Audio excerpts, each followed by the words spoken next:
Okay, so it's recording as of right now, and I will be sending out the recording plus the slides and links to a lot of different resources, so you'll have that in the future. So first, for those of you who don't know me, I want to give a quick introduction of myself and the League of Women Voters. I noticed that there's a lot of non-members on this call, which is great. We're really happy that you're here and interested in voter registration. My name is Elizabeth Grieser, and I'm the operations manager for the League of Women Voters here in Columbus. So I'm the only staff person, and most of our programs are carried out by 350 members and volunteers. So it's really a grassroots organization and driven by our members' interests in getting out the vote and getting voting resources to all members of the Central Ohio community. So the League of Women Voters is a pretty old organization. We're celebrating our 100th anniversary this year. It was founded in 1920, at the same time the women won the right to vote, and the original aim was educating women on voting. So now in 2020, we focus on nonpartisan civic engagement. We want everyone to have unfettered access to the polls, and we want all voters to have information about what's on the ballot. And we're a three-tiered system, so national, state, and local. Our state office, which is also in Columbus, is working really hard to advocate for voter rights reforms like automatic voter registration, additional early voting options, postage, prepaid ballots, and absentee ballot request forms, and funding for boards of elections to handle the many mail-in ballots that they will receive this year. So since we're nonpartisan, that means we don't support or oppose any political parties or candidates. And that means that we are able, as a nonpartisan group, to partner with a lot of 501c3 nonprofit organizations and help them do voter outreach to their clients and communities. So that's a little brief summary of the League and what we do. Let me just admit a few other people here. Okay.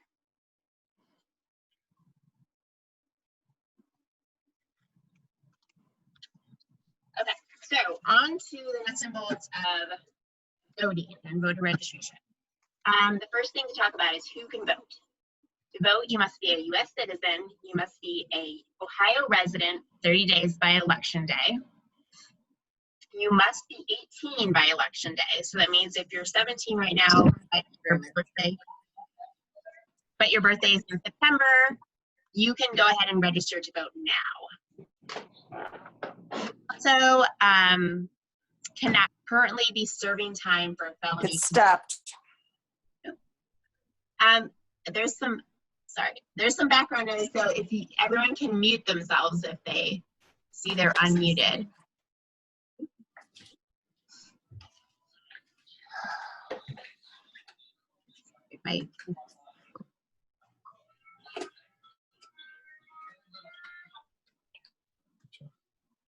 Okay. That should. Sorry, I think that should take care of it. So we like to focus a lot on people that have criminal convictions in their backgrounds because the differences are so different state to state. So in some states, you cannot vote ever again if you have a felony conviction. And a lot of people with criminal convictions are under the mistaken idea that they can't vote again. But in Ohio, as long as you're not currently incarcerated, you are able to vote. The catch is that you have to re-register to vote after you get out of prison or jail. So you can't rely on a voter registration that you did before you're incarcerated.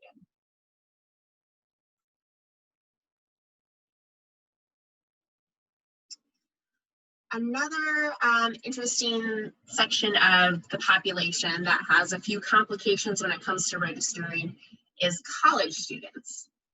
So if someone's at college, they can choose to register at their campus address or at their parents' address. Again, they must be a resident of Ohio for 30 days before Election Day.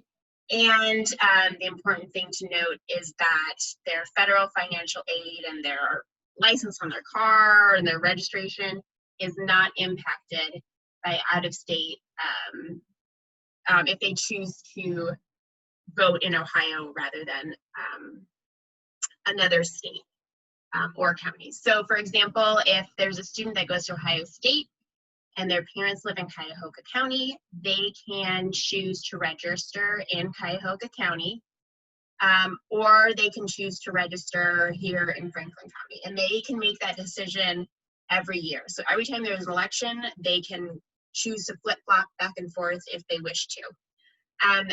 Some things to point out to college students if you're helping them register is to make sure they have a plan for where and how they're going to vote. One of the things to consider is if you are going to school in Franklin County, but you're registered in Cuyahoga County, have you requested an absentee ballot? Are you planning to go up to Cleveland for election day? You know, make sure people have thought about this in advance so they're not, you know, stuck without a way to get to the polls on election day.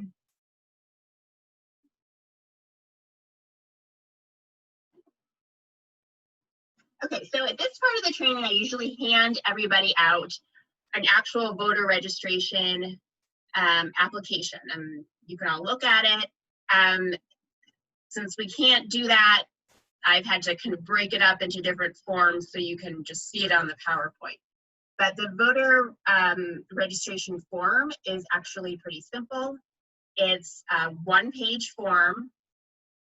The form works for all 88 counties in Ohio, so you don't have to have a different form for each county.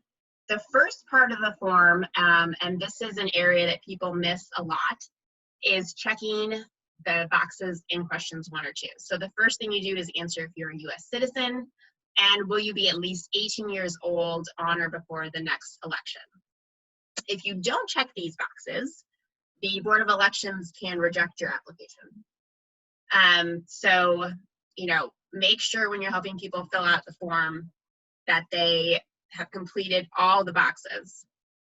Next, you just have information about name, address. The box 8 is the county where you live, not the country. Your birth date, and you have to either put your Ohio driver's license or the last 4 digits of your social security number. And if you don't include that information, your application will be rejected. That's required to be on the form.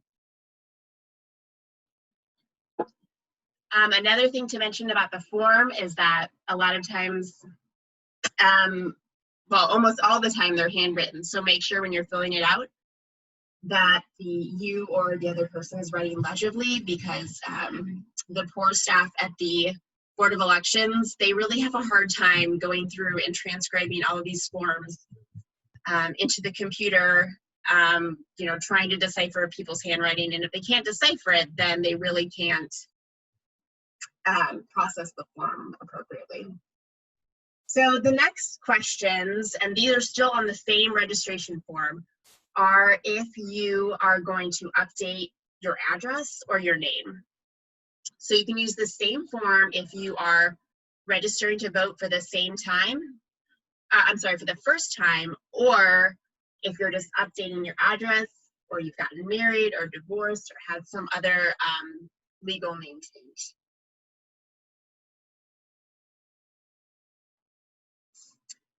Finally, you need to include your signature, and the signature has to fit in within the little dotted line box.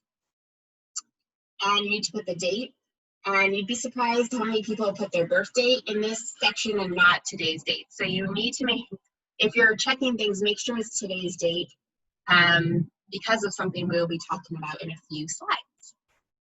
So common errors, I talked about a lot of these, but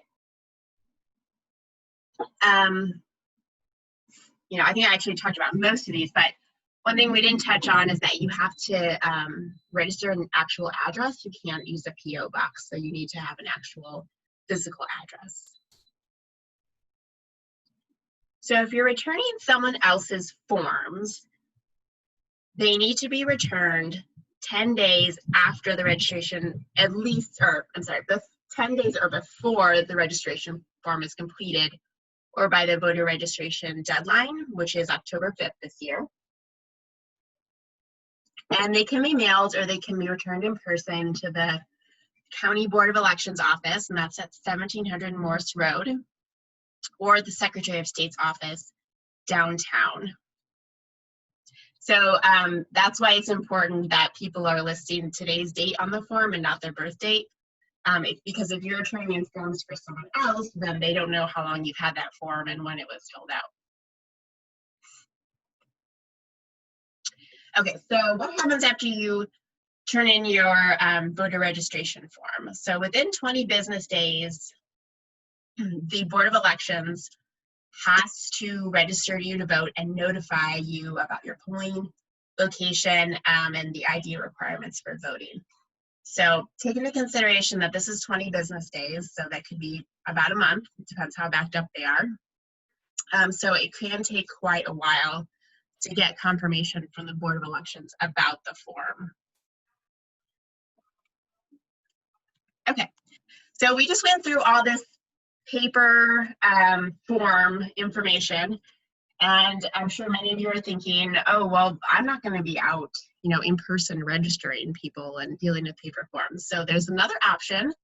Since 2017, Ohio voters can register online to the Secretary of State's website. They're going to ask you exactly the same information that's on the paper form. The one caveat you want to remember is that you must always, the voter must already be in the Ohio system for them to register online. So if you moved from Cincinnati to Columbus and you're updating your address, you can easily do that on the Secretary of State's website. If you have moved from California to Ohio and you've never been in Ohio before, you're going to have to fill out a paper registration form because you are not in the Ohio government system. So that is a caveat that you want to take into account.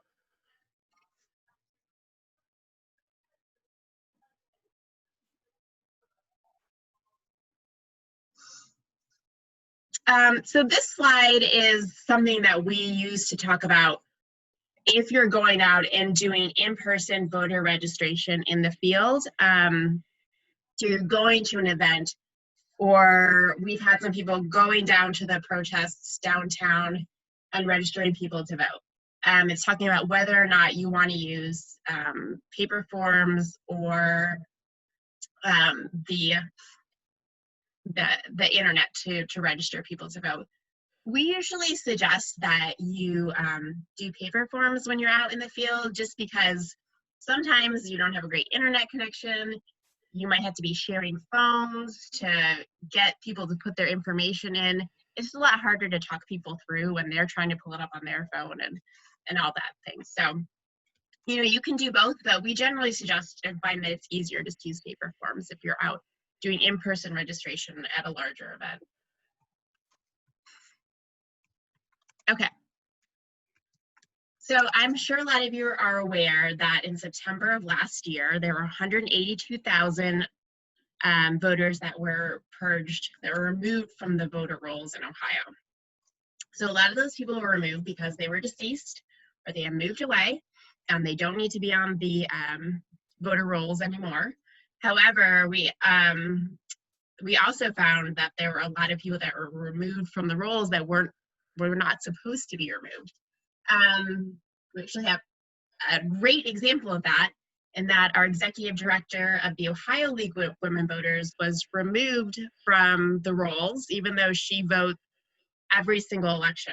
And her job is helping people register to vote and getting them information. So because of this, and because we know that there were people that were removed that weren't supposed to be, we try and start every conversation we have with voter registration by asking people if they've checked their voter registration recently. So we want to verify that everybody is registered to vote. And that's also a lot, I guess, friendlier way, easier way to open up a conversation with people is by saying, hey, have you checked your voter registration lately? And that can open up conversations of people saying, oh yeah, you know, I moved 6 months ago and I can't remember if I updated my address. So you can check for that. You can check by going to the Ohio Secretary of State's website and checking your voter registration status. It's really easy. I just did a screenshot here. You put in first name, your last name, and your county. So if your name is John Smith and you live in Franklin County, you'll probably get quite a few listings, but it'll have addresses next to it, and you can click on, you know, the right John Smith. If you're like me, Elizabeth Grieser, I'm the only one that lives in Franklin County. It pops up right away. It says, is this you? It lists the last address that I was registered to vote at, so you can tell if your voter registration is up to date. And then if you click on, you know, your link with your name, it'll give you all kinds of information, like where your polling place is, and just a lot of other information about voting and you yourself specifically. So it's a really helpful tool. I highly recommend sharing this information. This is great to share in a social media post, since we're doing a lot of socially distanced things right now, by just saying, hey, everybody, check it, just verify that you're registered to vote, and here's the link. It'll take 10 seconds. Okay, so after you've checked someone's voter registration status and you've registered to them to vote if they need to, the next step is absentee ballot applications. Now, the Secretary of State is going to be mailing every registered voter a blank absentee ballot application right after Labor Day. However, we are not sure yet if those are going to have prepaid postage on them, or if the absentee ballot itself is going to have prepaid postage. We're also concerned that so many people are going to be voting by mail this election season that the Board of Elections might get a little overwhelmed at the end of September, early October, by the voter registration deadline, when they were just receiving floods of absentee ballot requests. So we are encouraging all voters to request your absentee ballot now. And, you know, when you request it now, you will be processed right away. So you'll be first in line to get your absentee ballot mailed out when they do that in October. In Ohio, it's a little complicated to request your absentee ballot. You cannot do it online. You have to fill out a paper form, sign your name, mail it into the Board of Elections, or you could drop it off in person.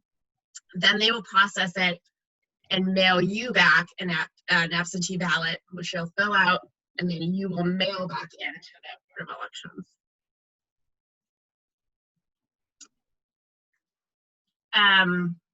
Oh yes, one thing I wanted to mention is that there is a current bill in the Ohio Senate, 191, which will allow for online ballot requests. We are hopeful that this may possibly be passed. It's been stuck in committee for a long time, but it would make life a lot easier for voters if people could go online and request an absentee ballot online. So we've been asking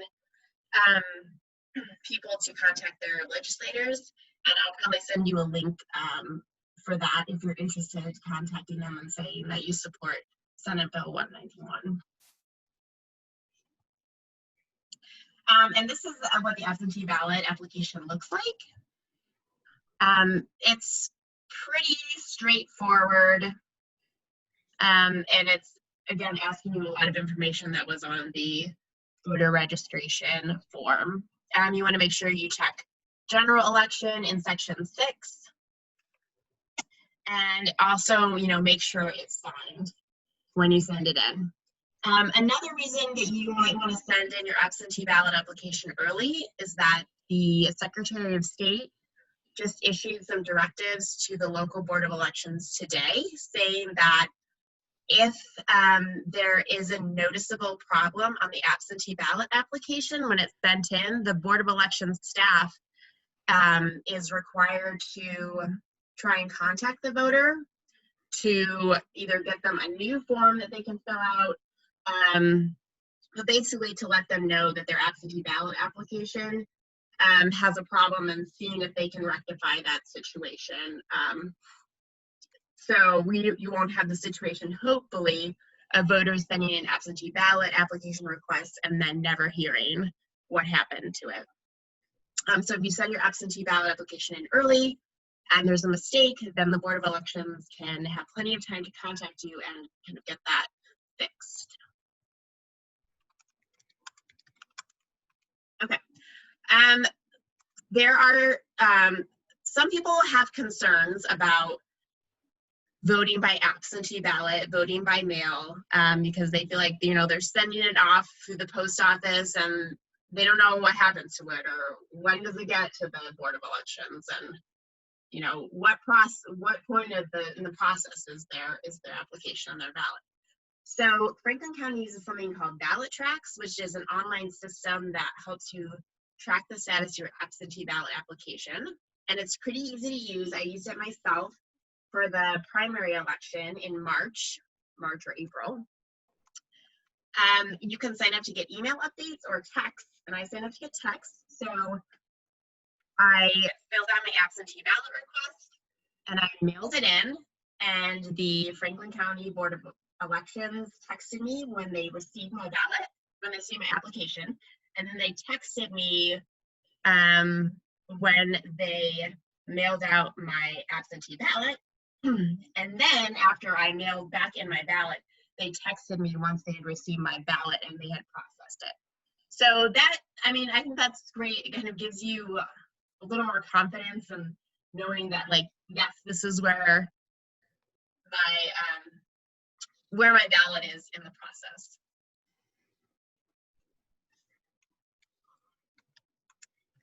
Okay, so best practices for registering voters during social distancing. There's a lot of things you can do social distancing to get the vote out. One thing is social media posts with voting links. If you want to like our Facebook page, we have a lot of posts that you can share, and it'll, you know, the posts will be things like 1 week until voter registration deadline. Here's a link to register to vote. You know, just things like that you can share with your contacts.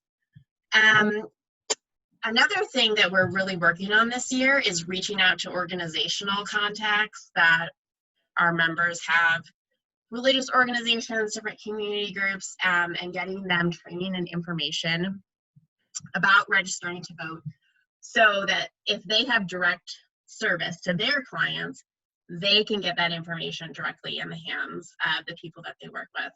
I'll give you a few examples. We have stuffers that we're putting in local food bags. So one side is absentee ballot applications, and then the other side is information about registering to vote, important deadlines, and things like that. We're also doing training with the YMCA and the YWCA, so that when their employees are out at the shelters and rapid rehousing programs that they have, they can use our materials and the training to make sure all their residents are registered. So there's lots of different kind of ideas of things that you can do. We have lots of voter engagement too for people that are socially distancing right now. We're doing Get Out the Vote phone banks. We're doing texting. There are programs where you can send postcards to low propensity voters, or just postcards to people that you know too, reminding them to register to vote. One of my favorite examples is a neighbor of mine has one of those little libraries, those little like mailboxes that are in the front of her yard, and she posted to our neighborhood Facebook group that she was going to have absentee ballot request forms and envelopes in her little library, and anyone could just come anytime and get that information if they need it. So I thought that was great, and I think she had quite a few people in the neighborhood that just came by and grabbed a form and an envelope and was able to use it. So You know, you don't have to have a little library to do that. You could just have materials in a plastic bin on your porch and just let people know, hey, if you need some information about voting, you can just come up on my porch and get it. I did list poll worker because even though that's not socially distant, that is a major concern for the upcoming election. Ohio needs 35,000 poll workers on a regular general election for things to run smoothly. And what with the current health crisis, they're very concerned about, you know, not having enough poll workers. And if they don't, you know, what is that going to look like for how smoothly the elections will run in person?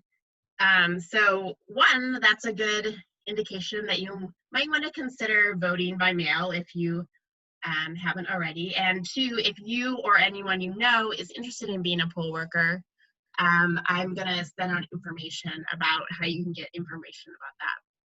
And then finally, the League of Women Voters has our annual Election Day phone bank, and we do that with WVNS TV, and we have volunteers to answer phone calls from 6:30 in the morning to 6:30 at night.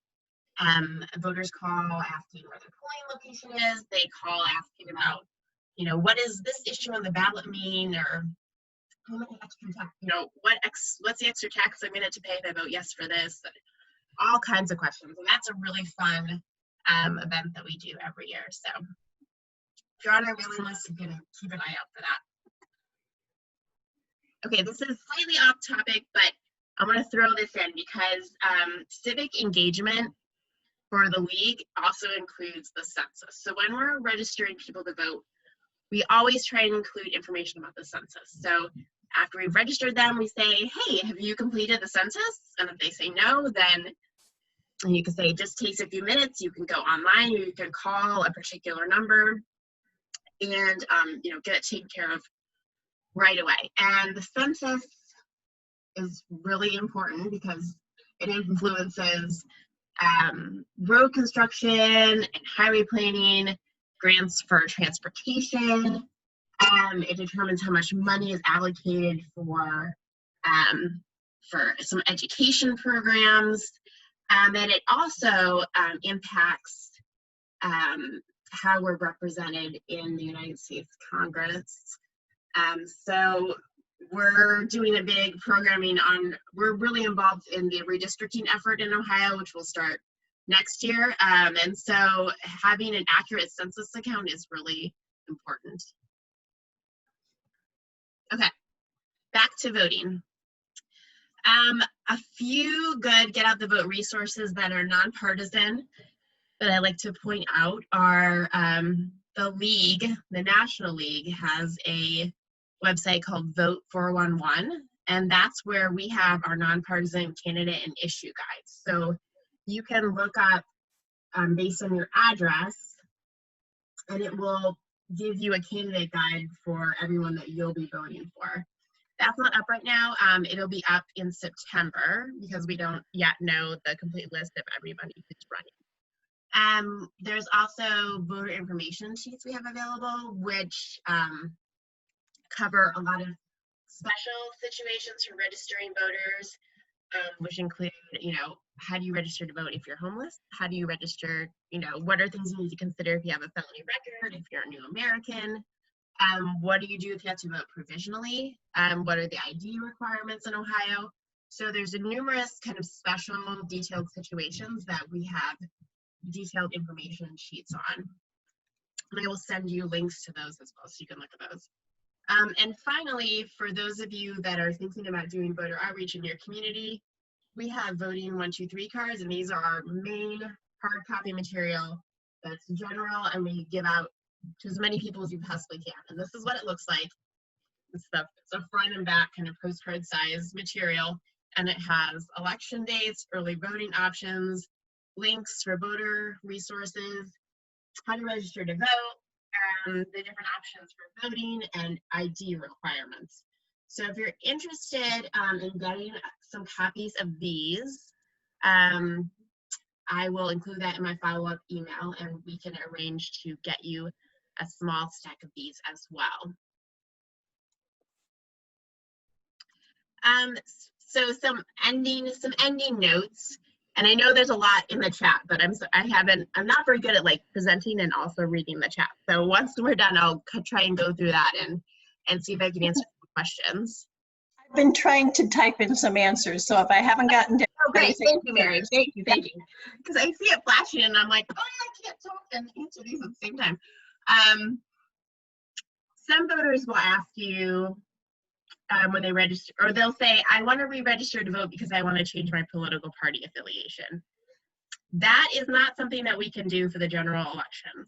You only can indicate a political party preference when you're voting in a primary election. So when you're voting in a primary election, you'll check if you want a Democrat ballot or Republican ballot, a Libertarian ballot, or an issue-only ballot. And that's how that's public information, so that's how political parties and other people can see your affiliation. So there's nothing you can do at this point to change it via voter registration other than, I don't know, contacting a political party that you're interested in and getting information that way. Okay, frequently asked questions. I think we probably covered a lot of these, but do you have to register for every election? No. Unless you moved or you vote infrequently, but you always want to check your registration to be safe. I'd recommend checking it once a year just to make sure everything is on the up and up. Some people tell me that they don't want to register because they don't want to be called for jury duty. But in Ohio, if you have a driver's license, you're already in the jury pool. So if you have a driver's license, you might as well go ahead and get registered to vote too. Okay, I think, so for college students, registering, I'm sorry, so yes, college students can vote in Ohio if they have an out-of-state driver's license or they pay out-of-state tuition. And then a person who is homeless or is transient and doesn't have a permanent address, they can register to vote. If you're in a situation in which you're registering people who are transient to vote, we suggest that you have like, or ask them if they regularly use a shelter or church or other location where they can go and pick up mail. Most shelters and community organizations that serve people that are homeless are very familiar with this situation, and they will have an address that you can use to register them to vote, so that the most important thing is that the person is able to return to that spot to pick up any mail that they might get from the Board of Elections. And that will also determine their polling location as well. So these are kind of things we already talked about. Move on. This is something I didn't touch on. If a voter registration application is incomplete, can you as the volunteer write the missing application with the consent of the applicant? So as long as the voter is still there standing with you, you can write on the form. For example, if someone isn't able to write, you know, let's say that they're elderly, they have tremors in their hands and they can't write very well, you can fill out the voter registration form for them. We suggest that you let them sign it, even if it's just an X, because the Board of Elections poll workers will compare that person's signature from the application when the person comes to vote in person. So that's something that you want to make sure to keep in mind. If the voter has walked away and you notice the next day, oh, they forgot to put in their social security number. Well, you can't, I mean, you wouldn't know their social security number, hopefully, but you can't fill in any information for them once they've walked away. Something else to keep in mind is that you're not allowed to offer anything of value in exchange for voter registration. So this includes things like, donuts and coffee if you're having a voter registration table somewhere. If you have snacks, they have to be available to anyone, regardless of whether or not they're registered to vote. You're also technically not allowed to give people stamps to send to mail in their absentee ballot requests or their voter registration forms. So there are, no one's going to come after you if you give someone a stamp, but technically you're not supposed to. So who can conduct voter registration drives? I always think this one is interesting because it's pretty much anyone can conduct a voter registration drive. You don't have to be a citizen of the United States. You don't have to be 18. The only caveat is very strange caveat is felons who have been out of prison since a certain date. I think it's a very very strange specific rule that's in there. Okay. So that is pretty much all that I have. I'm going to send everyone a follow-up email with lots of links and information. And if also I wanted to mention that the league has a weekly email that we send out on Monday mornings and has a list of our volunteer opportunities, our committee meetings, just information and resources relating to voter outreach that's going on around the community. So if you're interested in signing up for that email, just email me and let me know and I'll get you included. Okay, I'm gonna stop sharing so that I can look at the chat box for a little bit. Okay. And I'm Mary, so I tried to type in some answers to things people asked, but if I wasn't clear or missed your question, please type away again. Elizabeth, I did not know the answer to this of when are polling places finally decided? I know that some of them change very, very near the election date. So yeah, I'm gonna say on a practical level, they can change hours before. Especially when we're dealing with COVID-19 situation. Things could change the day before the election, as we saw last spring in the primary. Yeah. So always check your polling location before you head out the door. If your polling location has changed, you should get notification. But again, it never hurts to double check it when you are, going out the door. And if you go to a polling location and it's the wrong one, if at all possible, try and get to your correct polling location instead of voting provisionally at the one that you originally went to. And one other question was, do we have a relationship with Equality Ohio? Is that one of our current partners, or? I don't think so. That doesn't sound familiar. So if anyone here on this call is a member of a community group and they think that that group would be interested in doing some voter outreach this summer and fall, send me an email, because we're trying to form as many partnerships as we can. And since we're a little more limited than normal about actually getting out in person, we love forming connections with other organizations and working with them on what works to integrate voter outreach into their existing programs. And also on the chat, I noticed a few people did have concerns about the fact that having to print a form is a form of voter suppression, and reducing the number of polling places also can be a way of voter suppression.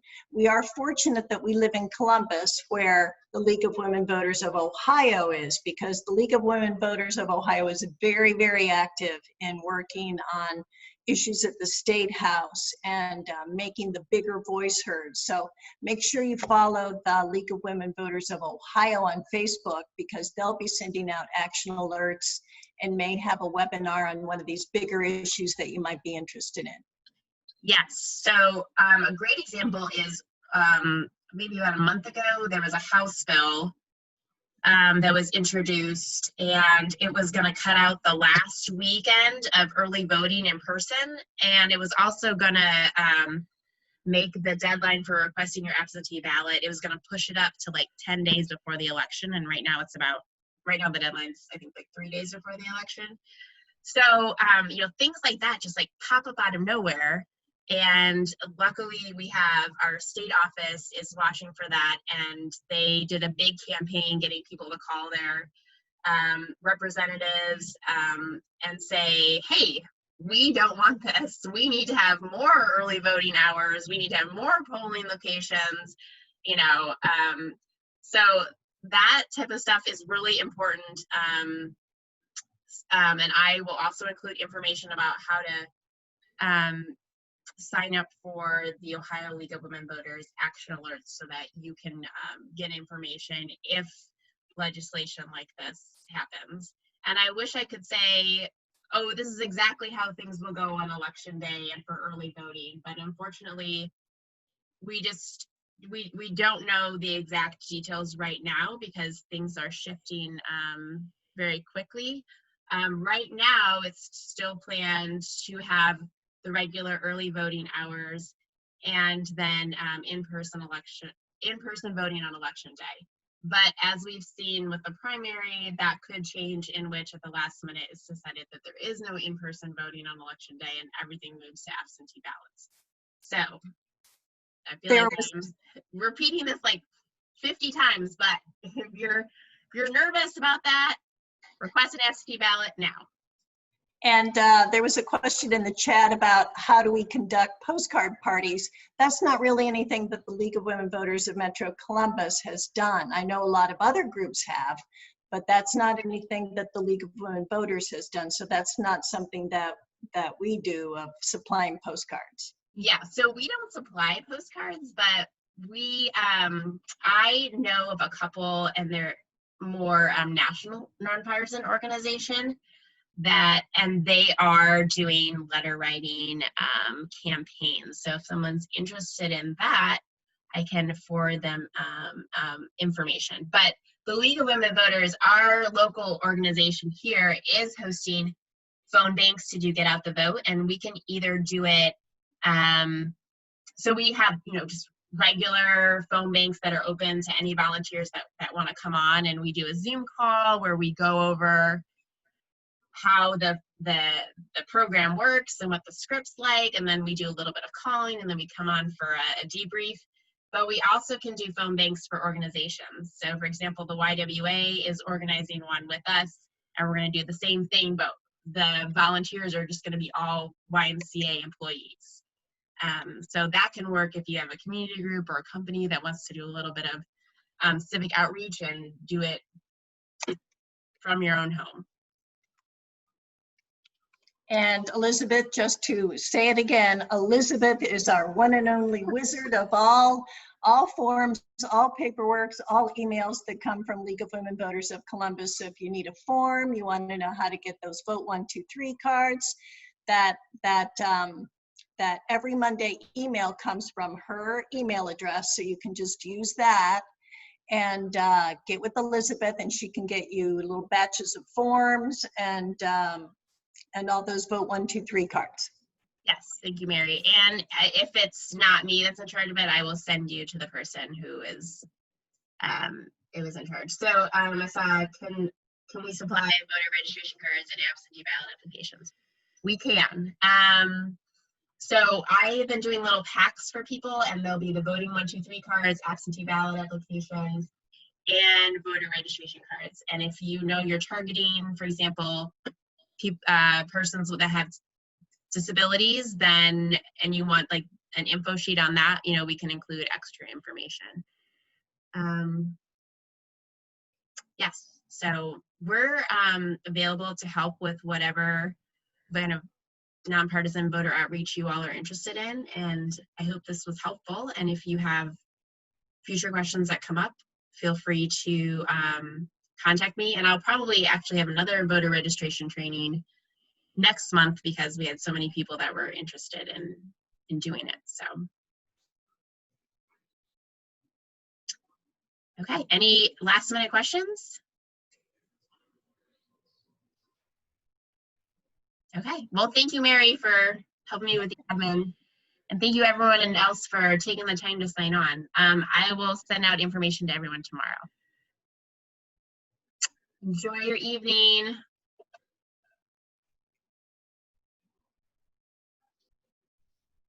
Thanks, Elizabeth.